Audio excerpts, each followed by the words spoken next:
Welcome to the CEC Report. It's June 29th and I'm Robert Barwick and I'm joined again by CEC leader Craig Isherwood. Welcome, Craig.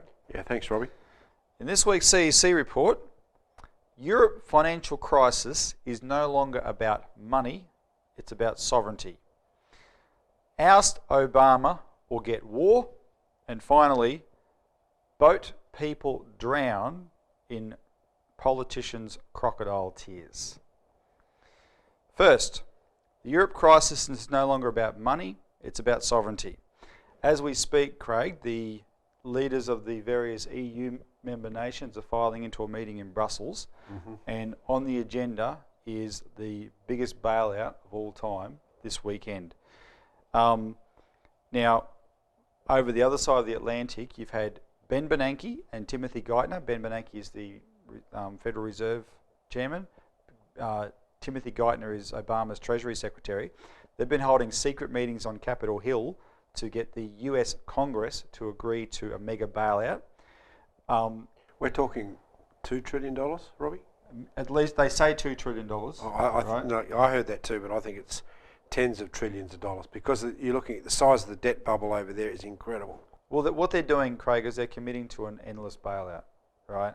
But, and to show you the scale of it, Geithner and Bernanke have already made it clear that they intend to flood Europe anyway with money through the Federal Reserve, but what the Federal Reserve can do, they don't believe will be enough. And that's why they're talking to Congress about being prepared to do a bailout bigger than the TARP bailout in 2008, where the Congress actually puts up real taxpayer money. Ben Bernanke actually said that he was quite happy to literally throw money out of helicopters. Is that right? This is helicopter Ben Bernanke, and it's not a joke. Well, I thought it was a joke, but then actually you did a class to our leadership here the other day, and you were talking about the difference between Keynesian and economics. Yeah, liberalism. He's a Keynesian. And Keynesians actually believe, starting with Keynes himself, Keynes said all it has to have, the government's role is only to balance the market if there's a fall in demand, and it does that by putting money in. And it doesn't matter how you put money in, and in Keynes' word, he said you can pay people to dig holes and fill them in again. But Ben Bernanke's version of that was, you could just drop money out of helicopters would have the same effect. And isn't that what one of the Treasury officials said? Ken Henry said basically that's what the intent of the Gillard, actually the Rudd bailout mentality, but where he gave everyone a lot of money. Well, when there was waste from the Rudd stimulus in 2009, a lot of money was wasted, and everyone was wringing their hands over it. The Treasury Secretary Ken Henry said, from an economic standpoint, the waste did not matter. There was no worry about it at all, as long as money was just flooding out. This is a monetarist view of the world, right? And they want to, of course, it doesn't work, or else we wouldn't be in this mess.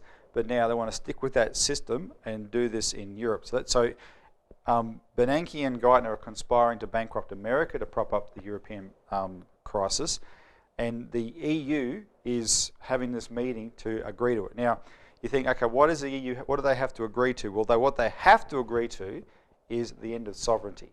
Now, LaRouche has issued a pretty hard-hitting statement this week, Lyndon LaRouche, where he said a couple of things. One, he said that what Bernanke and Geithner are doing is tantamount to treason, because of course America should not be playing any role in doing this at all with with taxpayers' money.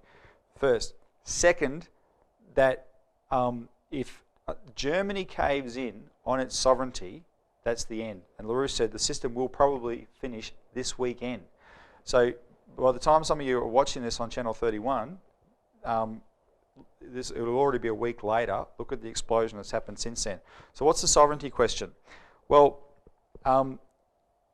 the guts of the bailout deal that these EU nations have to agree to is in pretty much all cases in breach of their respective constitutions. And especially Germany, and the viewers would know by now, Craig, that it all comes down to Germany in Europe. Germany is the backstop for everything. For the German government to do what's being demanded, Germany will have to breach its own constitution. That's basically Germany to actually literally bail out the debts of all these other countries, because it's got the largest economic base, you could say. And accept things like the implications of the European Stability Mechanism. Yeah. For example, they want to issue Europe-wide bonds, right? Now, a Europe-wide bond means that there is an entity called EU, Europe, that is more powerful and more significant than the individual member nations who make it up. And the individual member nations are handing over their sovereignty to that entity because they're the ones who have to back up the bond. Yeah. Now, that's one specific that Angela Merkel is resisting because it's a breach of Germany's constitution. But I think, Robbie, don't put it too high up on the pedestal. The fact is that the people of Germany are starting to react to the bailout mentality themselves, such that she is resisting because of popular support. Exactly. It's not because she's a great economist or a great person per se. This is purely politics on her behalf. If she started to cave in for this, she'd be gone overnight. And what I wanted to point out, Craig, is it's lawful that we've reached this. This is the nitty gritty now. It's lawful we've reached this point. So you've got this question of sovereignty on the table. Why is the principle of sovereignty more important than money? Because look, money's being used as a weapon, Robbie. It's always been a weapon of the British Empire. And look, we write about this in our paper, Defeat the British Empire of Monetarism. Any empire always controls other entities, its people, by the use of money. However, money is an idiot. Money is nothing. Like if in Australia, God forbid, that all money disappeared tomorrow, does that mean the physical economy would stop working? People stop producing stuff? No. It just means that there's no medium of exchange to actually transfer the value of whatever has been produced or served. So the problem with money is that if the ownership of the money moves out of that of sovereign nation states into the private hands of a private banking cartel, in this particular case the British Empire, multinational, the issue of sovereignty to them is irrelevant. They want to be able to control populations, and they do it through these monetarist mechanisms. And look, Australia is already dominated by monetarism. We've lost our sovereignty when we lost the actual original Commonwealth Bank. So the issue of sovereignty in the case of Europe was actually first destroyed under Maastricht, and then you had of course the bringing of the euro at that time, where sovereign nations lost their individual currencies. They lost the ability to control their internal money, that is their currency, and consequently at that point they lost their sovereignty. But even now, the intention of the European Stability Fund, these bureaucrats, a lot of them are unelected. They're simply tools of the British Empire, the inter-alpha banking system that we talk a lot about in our publications. The issue here is to destroy the idea of any resistance to the British Empire. And there are some examples that we can cite, Craig, of how even Australia, in monetary terms, has lost a lot of its sovereignty. And just a few is when governments have to balance their budgets and inflict all kinds of pain on the population in order to keep things like a AAA credit rating. That means they're trying to appeal to international credit rating agencies to have a score at which our money can be valued at, basically, and the welfare of the people comes second. I mean, that's a classic example, because Julia Gillard came out a couple of weeks ago now and says we're going to find $58 billion to buy a bunch of, or create a bunch of old tubs called submarines. Yet if we were to have $5 or $6 billion put into the health system right now, then we could transform the waiting list situation. The physical well-being of our people could be uplifted. But there's no intention to do that. Why? It's because the ideology driving behind this is what I've said many times on this program, is the intention of population reduction. And that's the intention of the British Empire. The monetarist policies, the ideas of protecting sovereignty, the ideas of losing sovereignty, is all part of reducing the world's population. Yeah, so when you hand over your sovereignty in the form of control of your money to another institution, you're handing over control of your people. That's right. You as the government are giving up any ability to do what you're there for, which is to support the welfare of your people. Which is how people should measure the people that they put in and vote into Parliament in this country. So that's what's at stake right now in Europe. And as I said, these meetings are happening now. The EU meeting is today, their time, Friday, and then the German Parliament, I believe, is having a vote at the same time, and we'll see what happens as of Saturday and onwards from that. So stay tuned for more on that. All right, on the other side of the break, we're going to talk about the war danger and the importance of getting rid of Obama.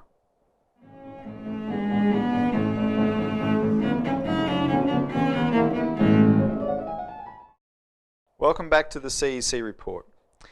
So, Oust Obama or get World War.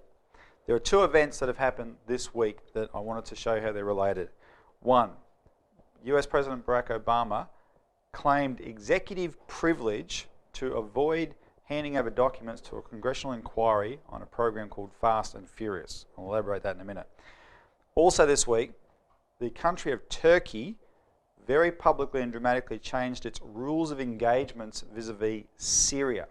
And they did that in response to the Turkish military aircraft getting shot down in Syrian airspace, right? So how are they related? Well, what Turkey is doing is a very provocative next step in the drive to use Syria to get a war.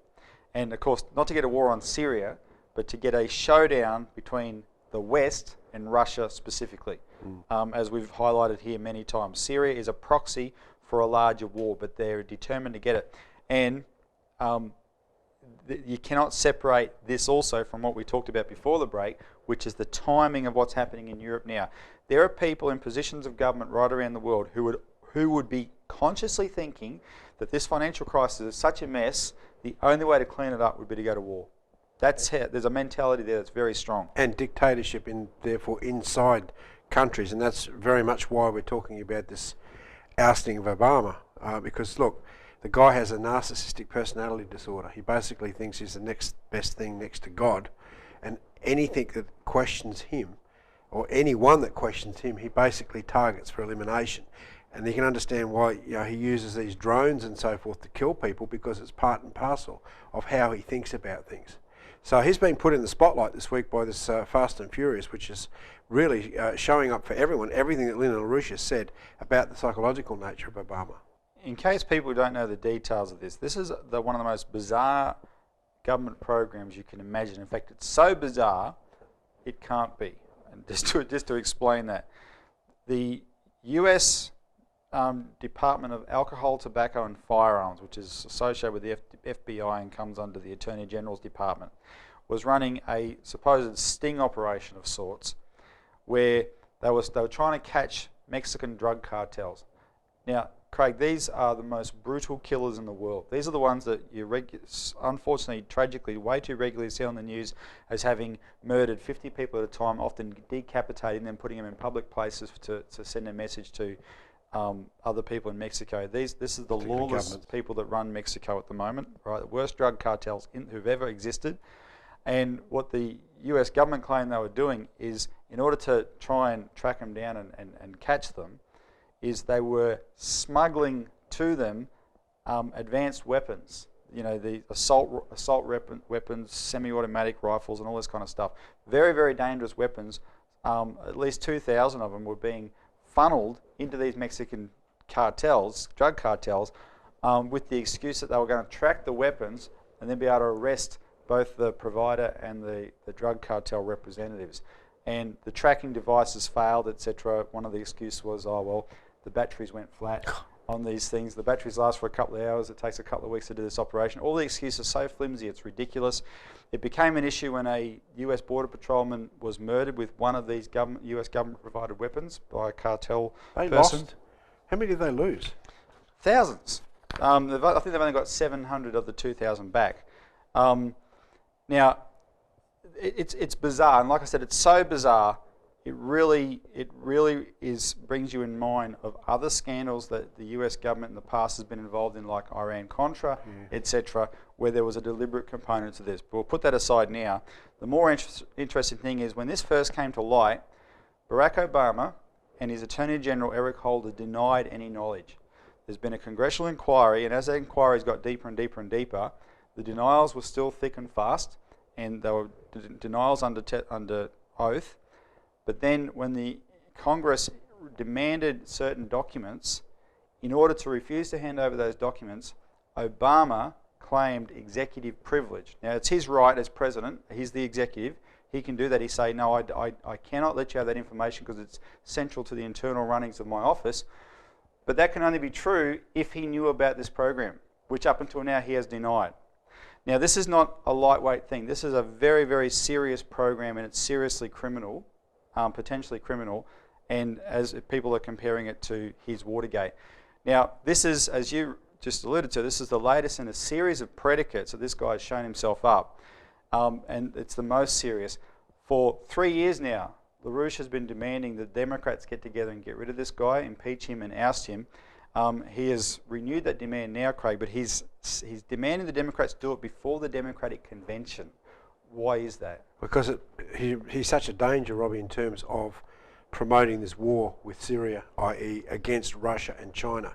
And look, we go through this in great detail in our last paper, British Crown's Endgame Financial Crash and Nuclear War. And we show how the US is encircling Russia and China with a build-up militarily, and we're sitting right in the middle of this. Actually, we've got targets on our foreheads, things like Pine Gap, because we're actively facilitating the build-up militarily, which is seen by China to be somewhat aggressive. Now, somewhat that's an exaggeration, right? Very aggressive. And, we have various military or ex-military layers in this country that have come out and spoken about this is an insane policy. Here we have, China, which doesn't have an aggressive expansion military policy, and we're basically treating it as though it does. Now, the point is, though, come back to what we were talking about before with the collapse of the financial and monetary system. The British Empire and its system of monetarism is going down the toilet extremely fast. You have a collaboration between Russia, China and India towards sovereignty, towards the development internally of their economies. So they're actually expanding, they're actually going into great infrastructure projects, and they're doing what is actually required to support their populations. And what the British fear is, with the collapse of the transatlantic system, centred particularly on the US but also into Europe, particularly in Europe at the moment, that this system will disintegrate for them, and China and Russia will be basically left holding the actual global political power. Superiority in very many different ways. So the issue for the British Crown is we're not going to let that happen at any point. We'd rather foment war. And the major tool for that is Barack Obama. Yeah, they can't do it themselves. They need him with their finger. Get rid of him. You take the finger off the nuclear button. You completely break the whole operation towards pushing for World War III. And in case people are wondering, LaRouche has also made the point that Romney would be no better than Obama. And it's one of the reasons he's saying do this before the Democratic Convention. Replace Obama before the election with someone who can be better than both of them. In our paper, Craig, that you referenced, we talk about how, in terms of the financial component that's driving this, Obama could have replaced Bush and been a real fixer of the financial system. And the article we have in there is Americans voted for Roosevelt but got Hitler. That one. And that goes through the predicates of exactly what the crimes Obama has committed while he's been in office. And this Fast and Furious is the latest one. But this is the one glimmer of hope. Now, we're sort of running out of time, but one other predicate that's just because it's an internal domestic one, but it's useful to know. A lot of congressmen, Democratic congressmen, are bailing out of going to the Democratic Convention this year because they don't want to be seen dead with him. Now, the hatred for Obama is unbelievable. Australians need to take this on board because we get this, there's still this worship of Obama. We all think he's wonderful because that's the message we get, and we haven't experienced what Americans have experienced. Well, that's how bad it is in America. His fellow Democrats don't want to be seen with him. So then there is a chance, therefore, that what LaRouche is calling for can be... Also, Robbie, Keisha Rogers, LaRouche's Democratic candidate for Texas, actually won the Democratic nomination. And that was despite the fact that here you have a young African-American woman who was accused of being a member of the Ku Klux Klan and all sorts of insane things. So, I mean, this is really beginning to heat up a bit. And her platform was the impeachment of Obama. Exactly. All right, we have run out of time there. When we come back, we're going to talk about the boat people crisis.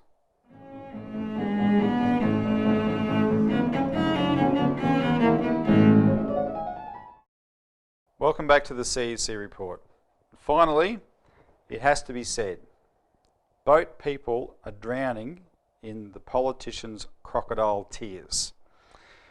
We've had sickening scenes in Parliament this week, Craig, because what you've seen is moral pygmies. And I take that word from Charles Harper, the great Australian poet.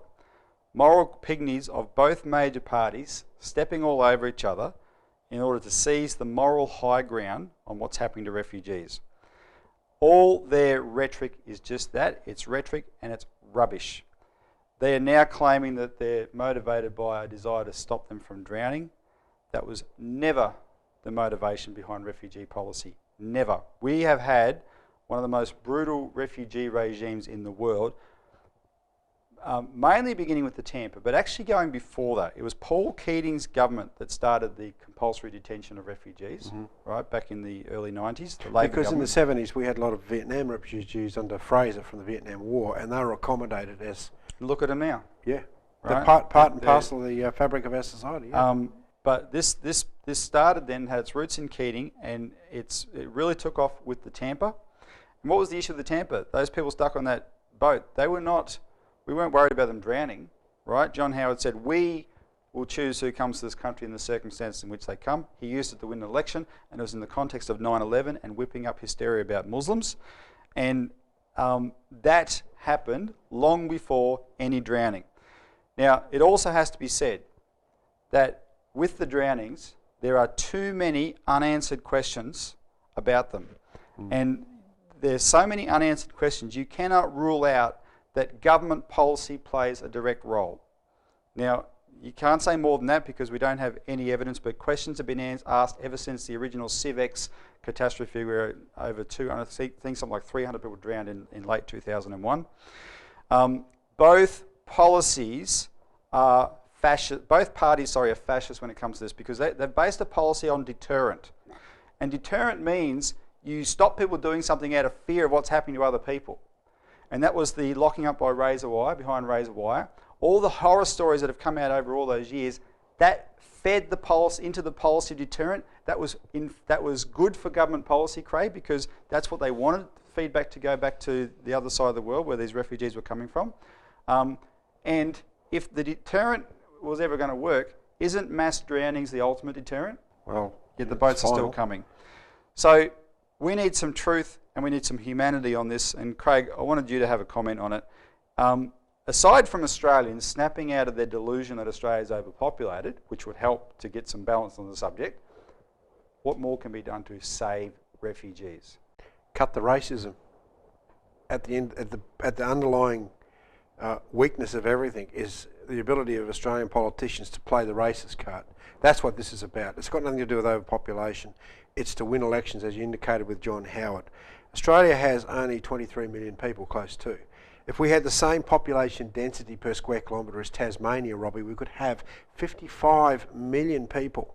That's with all the rainforests and all the reserves down there in Tasmania. That's with half of it locked up. With half of it locked up. Population density. You know, we can put people to work. We need tons more people if we really had a real economic development project, large projects like the ring rail proposal around Australia for high-speed rail, the development of better highways and so forth, you know, the rebuilding of rural communities. We should be opening our arms and saying, come and help us do this, participate in rebuilding our country. We want you and your family and your family's kids to participate in the future of our country. So if we change the way we operate internally, we would actually welcome them. We would. But not if you don't recognise this racist current. It goes back to the old white Australia policy. It's very ingrained in our country, and it makes me sick to the stomach that we have to keep coming back to this and watch all these crocodile tears in the Parliament. The CEC has commented on this in the past. You can get it off our website. But we have run out of time, so thanks for that, Craig. And thanks for tuning in. Stay tuned for more, which will come to you next week.